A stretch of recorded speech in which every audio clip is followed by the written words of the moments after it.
తర్వాత అప్పటి నుంచి మహారాజా ఉంటారు సార్. లోపల వచ్చే ముందు రాజులు రెండు వైపులు స్వాగతం ఎదురు పూలకి వెళ్తే వెల్కమ్ చేస్తారు. దక్షిణాద్రి పర్వతం ఆంజనేయ స్వామి జన్మదిన పుస్తకము రామాయణ ప్రకారంలో ఈ యొక్క మొత్తం హంపి ఏరియాని ఇదంతా కిష్కింద నగరం అని చెప్తారు. పైకి ఏ వెహికల్ వెళ్ళదండి, కింద నుంచి పై దాకా వెళ్ళాలంటే ఆ కొండ ముద్దలకి తెల్ల దాకా ఉంటుంది కదా, 575 మెట్లు ఉన్నాను. ఇక్కడి నుంచి చూస్తే ఒక ఏరియా విషయం చూస్తే తర్వాత అక్కడ అందరూ గమనించి ఆ కొండ మీద ఆలయం కనిపిస్తుంది. ఆ ఆలయం గమనించండి. ముందు తెల్ల బాబు కనిపిస్తుంది. ఆ తెల్ల బాబు శతమానంలో 1435లో దేవరాయ సెకండ్ అయిన రాజు కేవలం గర్భగుడి మాత్రమే నిర్మాణం చేస్తారు. తర్వాత మీకు చూపిస్తాను. ఆలయం పేరు విఠల ఆలయం. అతని తర్వాత కృష్ణదేవరాయల అధికారానికి వస్తారు 1509లో. 1513లో ఒరిస్సా యుద్ధానికి వెళ్తారు. ఆ ఒరిస్సాతో పాటు దక్షిణ భారతంలో అన్ని రాజ్యాలు చేశారు. ఆ యొక్క జైనికి గుర్తింపు ఆలయానికి మరునామకరణం చేశారు విజయ విఠల ఆలయం. ఆ విజయం పొందిన తర్వాత ఒరిస్సా నుంచి ఇక్కడికి వచ్చేదానికి ముందు ఒరిస్సాలో కొనార్కనకు వచ్చింది. ఆ చోట్ల సూర్య ఆలయం సన్ టెంపుల్ అది బయట నుంచి చూస్తే సంపూర్ణ ఒక రథం మాదిరిలో కనిపిస్తుంది. ఆ రథం మాదిరి చూసి ప్రేరణ పొందిన కృష్ణదేవరాయలు మన రాజ్యం రథం మాదిరి ఉండాలని చెప్పేసి మనకి కనిపించిన రాత్రి రథం నిర్మాణం చేస్తారు. దాంతోపాటు ఆలయాన్ని కూడా విస్తరిస్తారు. అప్పట్లో ఆ రథం టోటల్ హైట్ వచ్చేసి 26 అడుగులు ఎత్తుగా ఉండేది, 26 ఫీట్ హైట్. ఇప్పుడు కేవలం 16 అడుగులు మాత్రమే చూస్తున్నాము. 16 అడుగులు గోపుర భాగం ఇటుకలతో ఉంటుంది. అదంతా న్యాచురల్గా డ్యామేజ్ అయింది కాబట్టి డిపార్ట్మెంట్ వాళ్ళు పై బాగా తీసుకుంది. పైన సివిల్ పాడకపోతుంది. కొందరు వచ్చేసి ఈ రథం రథం అని చెప్తారు. ఇది ఎలాంటి కారణంతో ముందు చెల్లించదు విశేషమైన సందర్భం అంటే దసరా, దివాళీ, యుగాది ఇలాంటి సందర్భంలో లోపల మెయిన్ ఆలయంలో పూజ జరుపుకునే సందర్భంలో అదే సమయంలో 4 సైనికులు ఈ రథం 4 చక్రాలు కాబట్టి ఆ చక్రాలు మాత్రమే చెప్పాడు. ఇక్కడికి వచ్చి రాజమండలంలో భక్తాదులు ఆ సైనికులకి మన చక్రాల దృష్టి చూసేసి తమ ఊహలో మాత్రం ఊహించుకునేవాళ్ళు ఈ యొక్క రథం ముందుకు చలిసిందని చెప్పేసి ఇది ఎలాంటి కారణంతో ముందుకు చలించదు.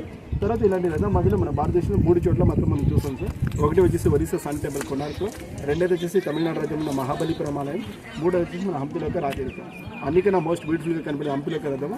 తర్వాత ఈ యొక్క హంపిలో వచ్చేసి 1986లో యునెస్కో అన్న సంస్థ వరల్డ్ హెరిటేజ్ సైట్ అని డిక్లేర్ చేస్తారు. అందుకోసం మన ఇండియన్ గవర్నమెంట్ వాళ్ళు కొత్త 50 రూపాయల నుంచి ఈ రథాన్ని ప్రింట్ చేస్తారు. తర్వాత ఈ రథం వెనకాల ఒక కట్ట కనిపిస్తుంది. ఇది వచ్చేసి యజ్ఞ మంటపం. తర్వాత మధ్యలో ఒక చిన్న కట్ట కనిపిస్తుంది కదా, ఇది వచ్చేసి నైవేద్యం పెట్టడం దేనికి ప్రశాంత చేయడానికి. తర్వాత ఇక్కడ మరొక పెద్ద కట్ట కనిపిస్తుంది. ఇంతకుముందు ఇక్కడ దీపస్తంభం ఉంది సార్, పడిపోయింది. తర్వాత ఒక ముందు ఒక కట్ట కనిపిస్తుంది ఆలయంలో తులసి కోట. ఈ ఆలయం ముందర ఈ రథంతో పాటు 5 బాల్ మనం మీకు చూస్తున్నాం. ఇదంతా పంచపీఠం అని చెప్తాం.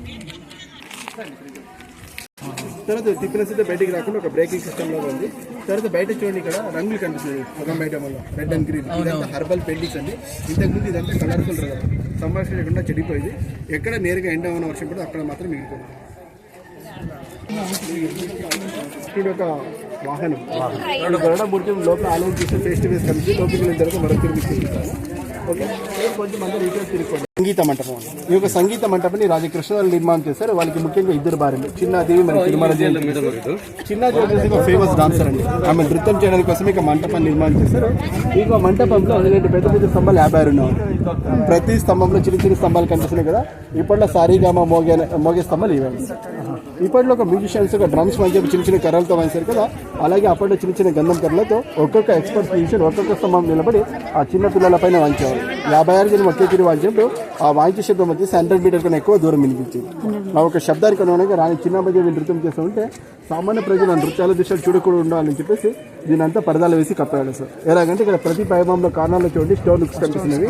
ఆ హుక్స్లో పరదాలు కట్టేసి తర్వాత ఒక మంటపం బయట భాగంలో మధ్యలో గాజుల్లాగా డిజైన్ కనిపిస్తుంది చూడండి. అక్కడ చిన్న చిన్న హోల్స్ మీకు చూపిస్తున్న తర్వాత వచ్చేసేవారు. తర్వాత ఇక్కడంతా చిన్న చిన్న మట్టి దీపాలు వేయించి ఇక్కడంతా వజ్రాలు పెట్టేవారు. లైట్స్ అంతా గ్లో ఉంటుంది. ఎందుకంటే ఏనుగు పనుకున్నప్పుడు తన తొండని బయట వదిలి పనుకోదు, తన నోట్లో పెట్టుకొని పనుకుంటుంది. ఇలాంటి గుణాలు ఎవరిలో ఉన్నో వాడు మాత్రం విజయనగరం అరసు అవడానికి అర్హుడని చెప్పేసి ఆ గుర్రపనకు కూర్చొని చెప్పారు. తర్వాత విజయనగరంలో ఏదైనా ఆలయం నిర్మాణం అయిందని తెలుసుకోవాలంటే ప్రతి ఎంటర్టైన్మెంట్ చిత్రాలు నిర్వహించి మనం చూస్తాము. తర్వాత కింద ఒకరు కాబట్టి దీన్ని గజేయాలి చిత్రం అని చెప్తాను సార్. ఎద్దులా కనిపిస్తుంది ఒక భాగం. తర్వాత ఇలా చూస్తే ఒక ఎద్దు లేకపోతే ఆవులా కనిపిస్తుంది, ముఖం పైకి. తర్వాత ఇక్కడ ఒక దృశ్యం కనిపిస్తుంది. ఒక ఏంటి తన తొండ సాయంత్రం చెట్టుకు ఎక్కడ దృశ్యం కనిపిస్తుంది. కానీ ఇలా చూస్తే ఒక ఆకులో వినాయకుడు కనిపిస్తారు రిలీఫ్ గానే. ఓకే రండి. ఇంకా ఒక చిన్న రాయిలో 6 జంతువులు చెక్కారు ఉంటారు. 6 అనిమల్ పార్ట్స్. అబ్జర్వ్ చేయండి. ఇక్కడ ఒక పెద్ద కొద్ది కనిపిస్తుంది చూడండి. ఓకేనా. ఇక్కడ చిన్న కొద్ది కనిపిస్తుంది, పెద్ద కొద్ది చిన్న కొద్ది పైకి లాకుండా కొంచెం కనిపిస్తుంది ఇలా చూస్తే. ఓకేనా. తర్వాత ఇలా చూస్తే ఒక కప్ప నీళ్ళ వేడుతుంది కనిపిస్తుంది ఈ యొక్క భాగం మాత్రం. తర్వాత ఇలా చూసి ఒక పాము పడగలా కనిపిస్తుంది ఒక పాము లాగా. తర్వాత ఇలా చూసి ఒక శివలింగం పైన ఒక పాము పడగ. తర్వాత కొంచెం అందరూ ఆయన ఇటువైపు రావాలి. ఇటువైపు వస్తే కనిపిస్తుంది. ఇక్కడ నుంచి కనిపించదు, ఇక్కడ రావాలి సార్. అందరూ ఇటువైపు.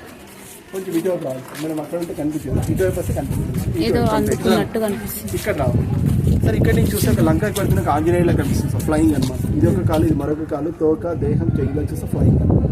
ఓకేనా. తర్వాత ఇక్కడ నుంచి ఇక్కడ నేరుగా చూస్తే నేల పైన వెళ్తున్న ఒక పాములా కనిపిస్తుంది. ఓకే. తర్వాత ఇలా చూస్తే ఒక కూర్చున్న గోరిలా లేకపోతే కోతిలా కనిపిస్తుంది, ఈ యొక్క భాగం మాత్రమే. తర్వాత ఇలా చూస్తే ఒక పెద్ద కొద్ది, చిన్న కొద్ది, పాలసీన కొద్ది విషయం కనిపిస్తుంది. ఇప్పుడు ఇప్పుడు కంప్యూటర్స్ అంతా 3D పిక్చర్స్ అని క్రియేట్ చేసింది కదండి. అప్పుడు without computer, without single mistake 60 pictures ఆలోచించారు. అంటే శిల్పులు మనకన్నా ఎంతో గొప్ప తెలుసు. నేను కూడా చదవచ్చు పైన శ్రీ విఠల దేవుడు అని రాశాను. దేవుడు అంటే దాని అర్థం దేవుడు అని. శిల్ప శాస్త్రం ఇన్ఫర్మేషన్ ఎప్పటికీ ఇచ్చారు. ఏ రాజు పరిపాలన కాదు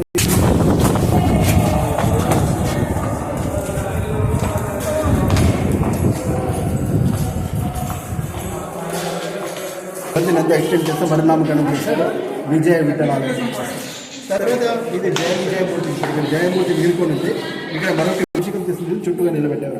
నిలబెట్టిన తర్వాత పైన ఒక విండోస్ ఓపెన్ చేశారు. ఆ విండోస్ నుంచి సూర్యకిరణం లోపల వచ్చేసి నీటి తాకుండా నీళ్ళు రిఫ్లెక్ట్ అవుతుంది. ఎప్పుడు నీళ్ళు రిఫ్లెక్ట్ అవుతుంది గొడవ నిన్నంత వెలుగు పడితే ఆ వెలుగు నడిచిన వల్ల లైటింగ్స్ అవి ఉపయోగించుకున్నారు. మీరు వెళ్ళేదైతే మొబైల్ టార్చ్ చేస్తే గ్రౌండ్ చూసుకుంటాం జాగ్రత్త.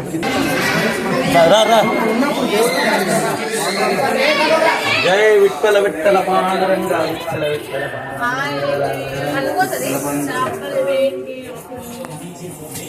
లోపలికి దిగాలి, చాలా లోపలికి ఉంది, మెల్లగా రండి.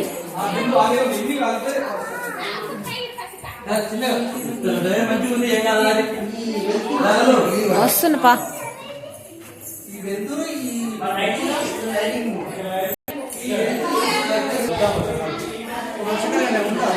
లైట్ కోసం వచ్చింది ఇక్కడ.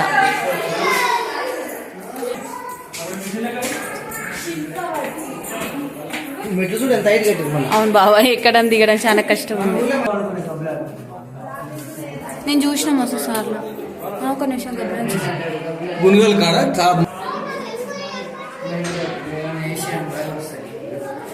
అసలు దేవుడు ఉండదన్న చెప్పింది ఇది.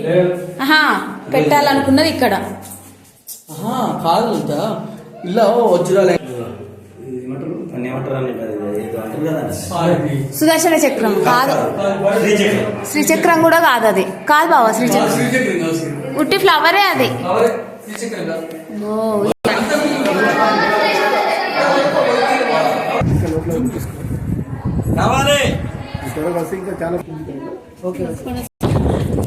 మన ఊర్లో బ్రహ్మంగారు గుడికి వెళ్ళి.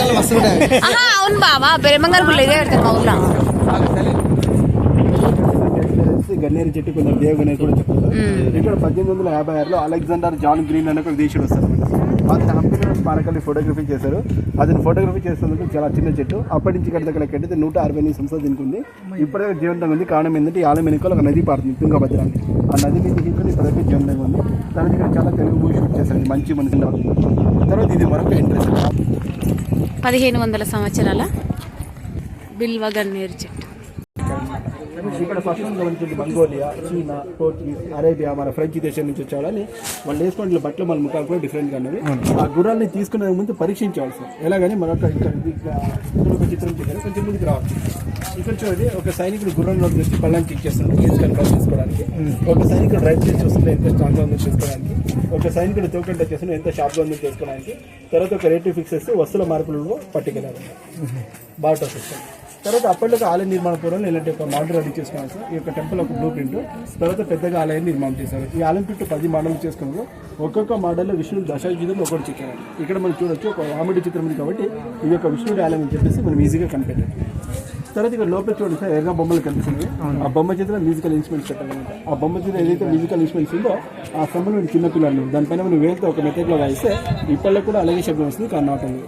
మీరు ఏమో చూడాలనుకుంటే యూట్యూబ్లో సెర్చ్ చేయొచ్చు, విఠల మ్యూజికల్ పిల్లర్స్ అని టైప్ చేస్తే ఇంతకుముందు గైడ్స్ అంతా వాంచిన వీడియోస్ అప్లోడ్ చేస్తారు, మీరు వినవచ్చు. ఓకే, నా సర్వీస్ కంప్లీట్ అయింది సార్. మనం మీకు కావాలంటే ఫోటోగ్రఫీ చేసుకొని బయటికి వెళ్ళడానికి అటువైపు దాగుంది. అటువైపు అయితే మీకు వెహికల్ వచ్చారా? ఆ వెహికల్